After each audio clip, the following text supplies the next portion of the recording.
Exactly, it doesn't come. So the Quran is right, and the Muslims that say that the Torah and the Gospel are lost are wrong. Yeah, 100%. I totally agree. Right, your Quran says something that's not true. Right, and would you agree if the Quran has errors in it, it's not from God? There's no errors in the Quran. Well, let me show you one.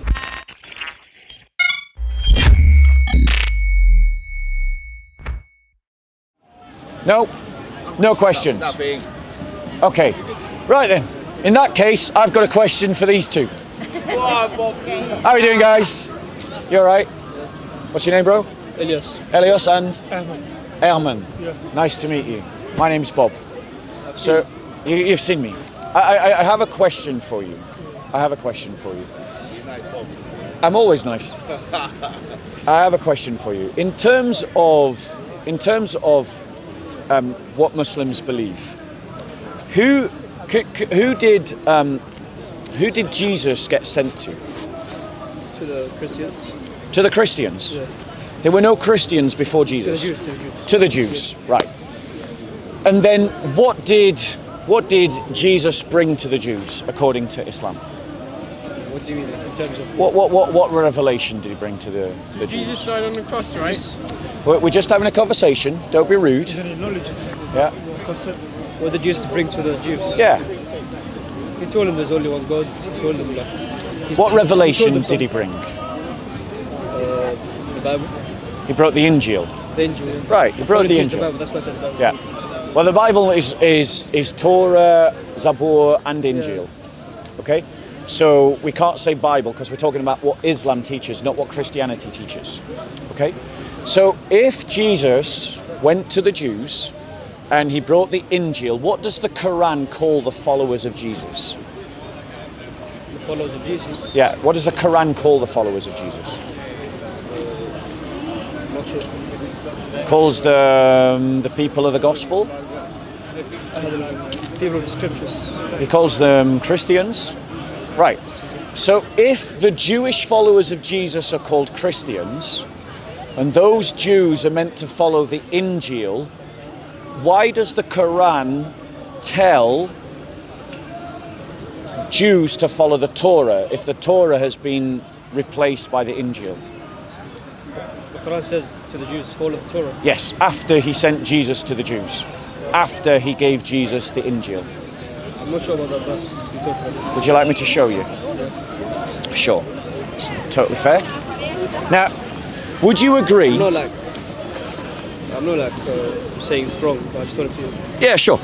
Would you agree with me that if Allah sends the Quran, it makes no sense for Allah to tell the Jews to follow the Torah because he sent the Quran?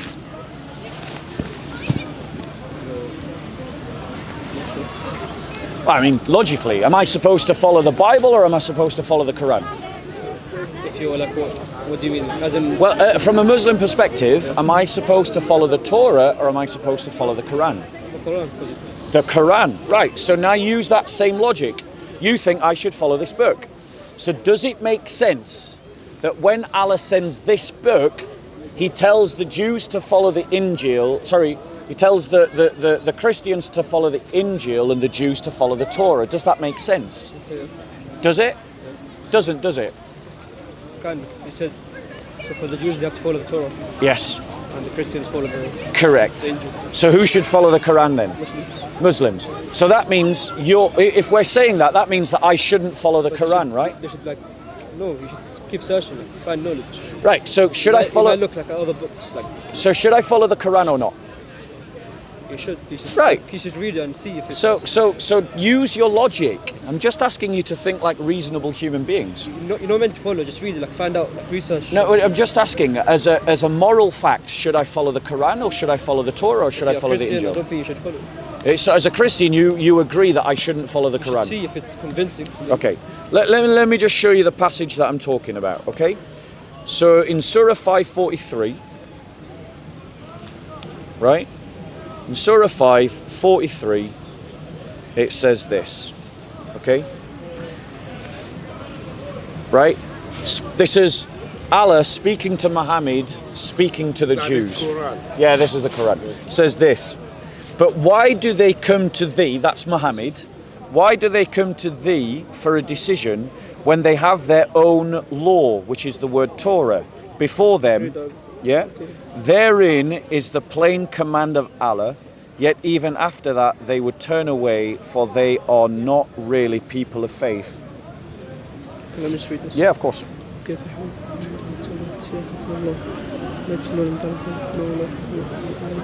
Okay, so the Quran is telling Jews to follow the Torah, and it's doing that in the 7th century. It's doing that in the 7th century. Now, if Allah is telling the Jews to follow the Torah in the 7th century, is it logical and fair for me to conclude that the Torah is there in the 7th century to follow? The Torah, not the Bible. The Torah. Now, There is difference. now, let me show you another verse in the Quran. It says, We know the experts. So. yeah, in Surah 5:47, it says, "Let the people of the gospel judge by what Allah hath revealed therein." No. It says the people of the gospel. So which people are we talking about? Who's the people of the gospel? Christian. The Christians. And we're being told by Allah to judge by what's in the gospel. Right. So would you agree with me that if Allah is telling Christians to judge by the gospel, that means the gospel is there in the 7th century to judge by? Because would it make sense for Allah to say to you, judge by the Quran if the Quran's not there? Do you agree that that's logical? Not too sure. So you're not sure that it's logical that Allah would say to you, judge by the Quran, so that means the Quran's got to be there. You think, you're not sure whether that's logical. I don't get your point. That's the thing. Did you get my point? Yeah. Right. Let's go over this very slowly. Yeah. If I ask you to judge by the Quran, Yeah. is the assumption that there is a Quran to judge by? Can you judge by the Quran if the Quran doesn't exist? No. Right, so do you see the logic yet? Right, so does it make sense to ask people to judge by the gospel if the gospel isn't there? No, it doesn't. So if Allah says to judge by the gospel, that means the gospel's there, isn't it? Yeah. And when was Allah speaking here? He was speaking to Muhammad in what century? In what century? 7th century. What is it? So that means the gospel is there in the 7th century. And when Allah says in the Quran, when he says judge by the Torah to the Jews, that means that the Torah is there in the 7th century, doesn't it? So would you agree with me that the Quran is saying that the Torah and the gospel are there in the 7th century? Yeah. Brilliant. Now let me ask you this question. How many times have you heard Muslims say to one another that the gospel and the Torah has been lost? Never heard of it. You've never heard that. Never heard that at all. You've never heard you've never heard a Muslim say that the Torah or the gospel has been lost. Like they have been corrupted or like. So you have heard it. You've heard that they've been corrupted. Yeah, like Right. or like what you said lost. So let me ask you this question. Who's right? Allah or the Muslims that told you that it got corrupted? Of course Allah. Of course, Allah. But that means that the Muslims who told you But it doesn't- that the gospel and the Torah are lost, they're lying, aren't they? Against Allah. But it doesn't like comply with the Quran. You what? It doesn't like comply with the Quran, you know. Exactly, it doesn't come. So the Quran is right, and the Muslims that say that the Torah and the gospel are lost are wrong. Yeah, 100%. I totally agree. As a Muslim, you've got to agree with Allah against any other Muslim. So if a Muslim tells you the Torah and the gospel are lost, but the Quran says the Torah and the gospel are there, then you've got to agree But with. how do those Right. people know that they're lost? Right, so now we have to do a bit of historical research. Now, are you aware that we have codexes? Do you know what a codex is? Do you know what a codex or a manuscript is? Do you want me to give you a quick education? So codex or a manuscript is a historical document from centuries ago. Are you aware that we have decades of documents and manuscripts, in fact hundreds of documents and manuscripts from the 7th century that have the Injil and the Torah, and that we have them from the Middle East, the place where Muhammad was moving around and traveling, And we have them from north, what we call now Arabia. We've gotten them from northwest Arabia, right? So if we have documents from the 7th century that talk about the Torah and the Gospel, the Injil, and we have them from the 7th century in Syriac, which is the language that, Arabic emerged from, then do you not see that, and we have them in museums, we have them in libraries. That means that we have them today in the 21st century. Do you follow that logic? What's the documentaries about? What, sorry? What's the documentaries about? The documentaries? What are they about? The documents. Yeah, So these documents, you can go and see them in libraries. We have them in London. We have them. We have earlier ones in London. We have them in America. Just give me like a brief explanation. Where is it about? Right. So these documents, right? If I get out my Bible that's in my bag, and I go to these documents, what these documents teach from the 7th century is what my Bible from the 21st century teaches. So the Gospel of John in these 7th century documents looks like the Gospel of John today.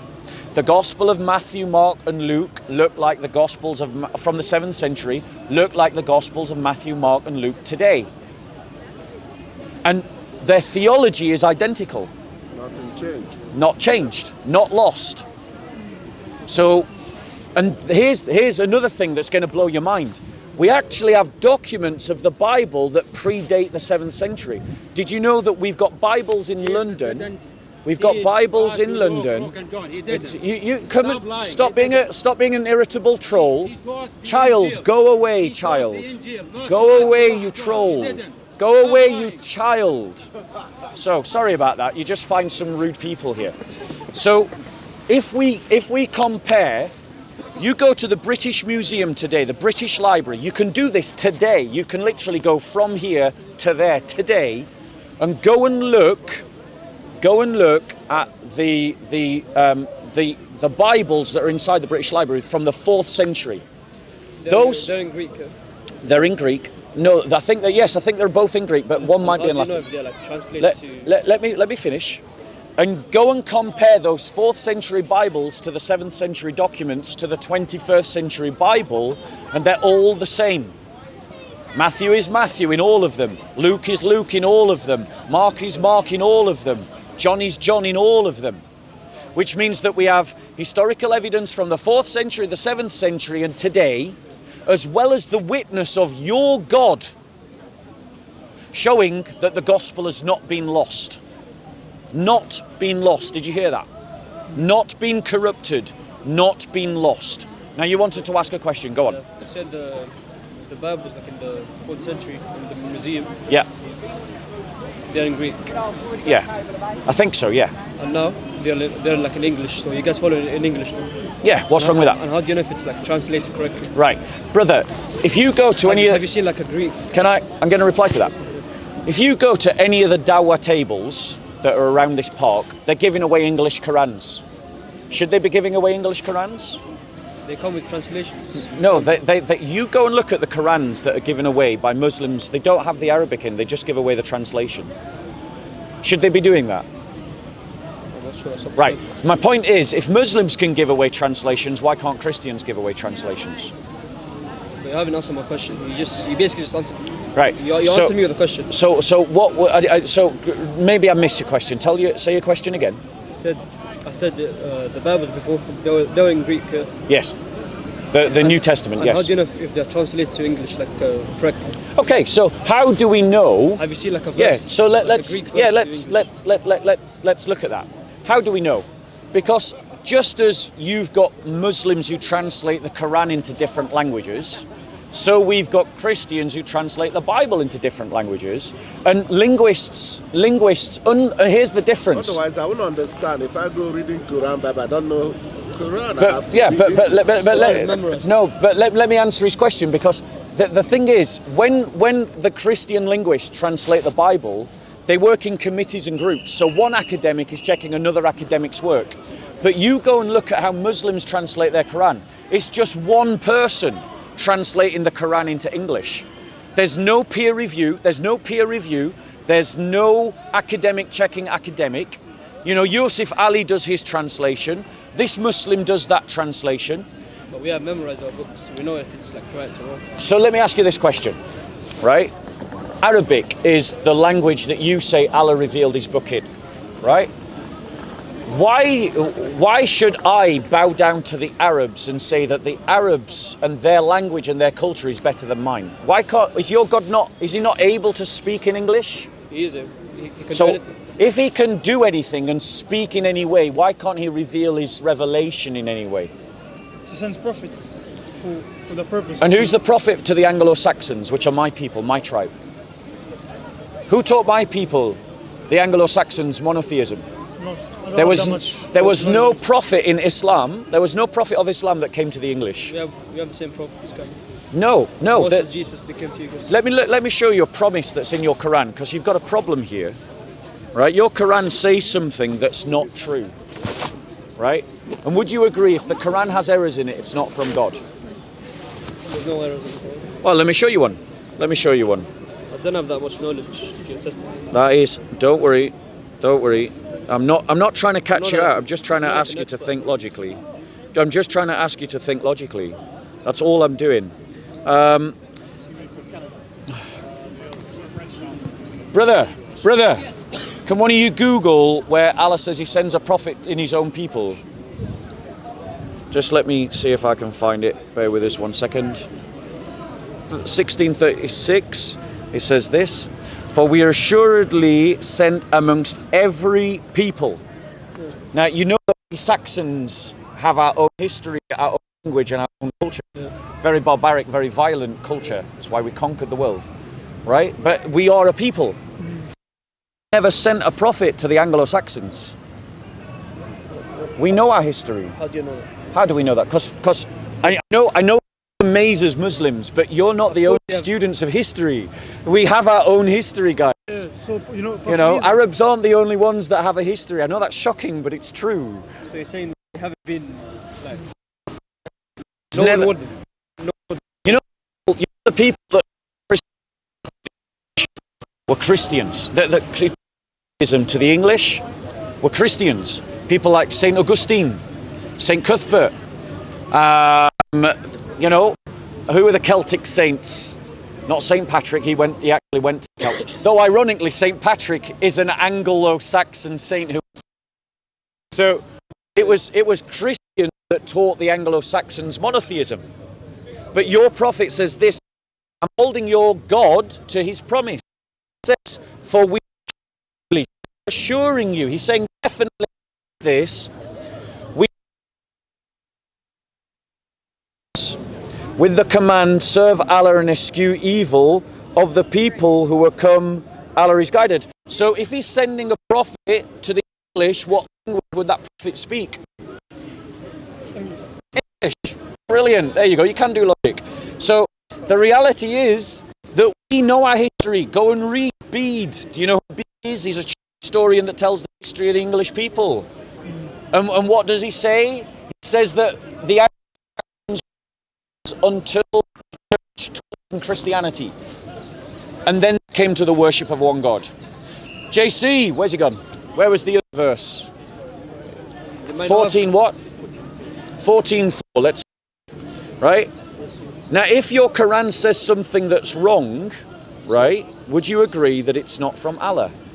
There's no mistakes in the Quran. So why is it saying that Allah sent a prophet to the English? Look. Says, "We send not a messenger except to teach in the language of his own people." Now, let me ask you this question. When did English emerge as a language? I have no clue. Right? We know the experts, so you're just asking us. Yeah. So English emerged after the first century. Are you aware that languages are still evolving? No. Right. So there are new languages emerging, and those languages are the first cornerstone of creating a new people, right? But here Allah says, "We sent not a messenger except to teach in the language of his own people." So, but then you're telling me that Muhammad is the final prophet and that we should accept an Arabic book. Well, the people people before had their own prophets, so So this is not referring to the English. it's just to everyone in general. Right, but the English people have no Islamic prophet. They have, but maybe like. Where's your evidence for this claim? I'm not sure. I'm not that expert. I told you. Yeah, no, that's fine. My point to you is, right, just recap and re-summarize what we've discussed, right? Your Allah testifies that my Torah and Injil was there in the 7th century. We have 7th century documents from the Middle East in museums and libraries today that you can research yourself. You can go away and study them, and they teach what my Bible in the 21st century has, right?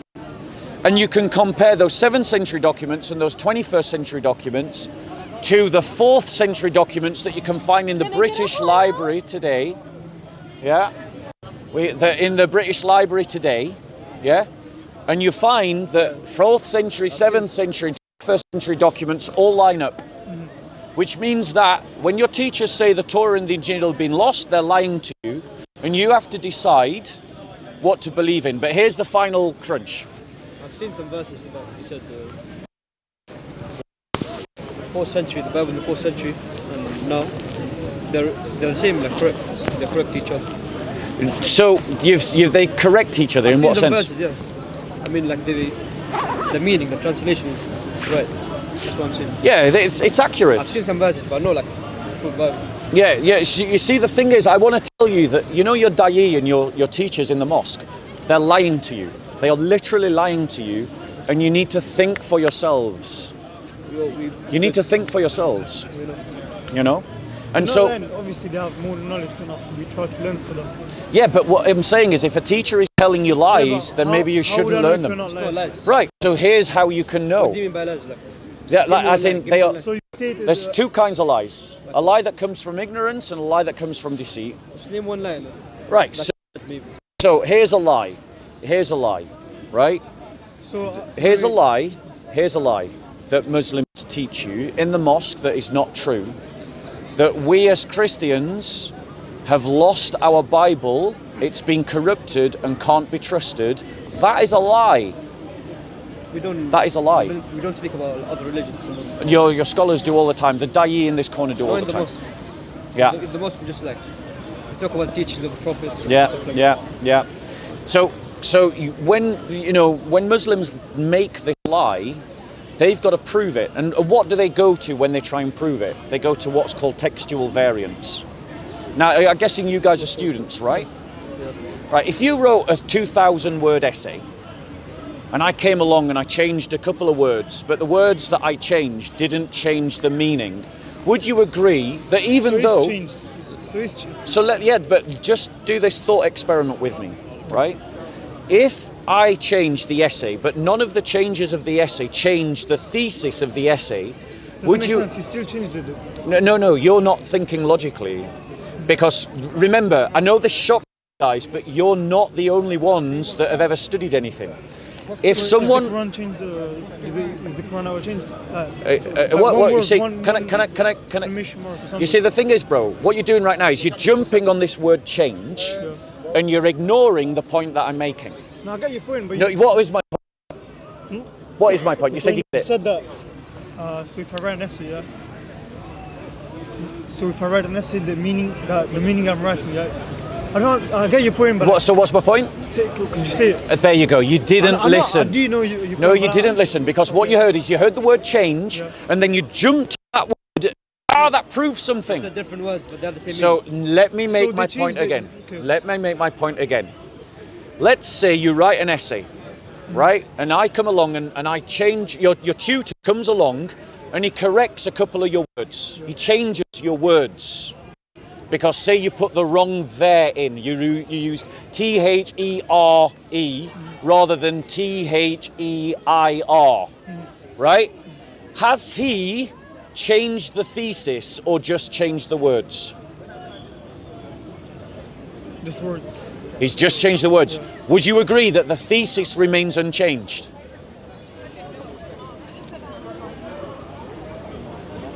Yes, you know the word. You know the answer's yes.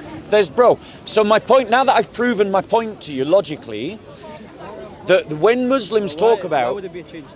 How would it make sense? so if you write T-H-E-R-E when you should write T-H-E-I-R, and I change your word, but I don't change what you mean, your meaning has remained the same, but your words have been changed. Thank you. Yes, you see, it wasn't hard, and you guys can do logic. Great. Now, yeah, of course. Let me just finish my point, and then you can jump in. So my point to you is that the New Testament definitely has had word changes. We Christians know that. We admit that. We talk about that. So there's words changing, but But the message has not been changed. The thesis of the Gospels has not been lost. And if you know what the thesis is, you know that the Gospel message is reliable. What do you mean by thesis? So the thesis is the argument that is being made. You know, and the argument of the Gospels is that Jesus is the Messiah of Israel. Your sister, you had a question. Yeah, I agree. Look, these guys are wanting to pull you away. agree to You've been really lovely. I want to give you a gift, bro, before you go away. The thing is, da'i like this, they're frightened of us talking to Muslims, so they always try to pull Muslims away because they're scared. Because if I, man, he'll run away, and you'll see that in a second. Because I'm going to go and debate. So, you know when you said the word has been changed, but the thesis hasn't been changed? That's for you. That's for you. Okay. Yeah, of course.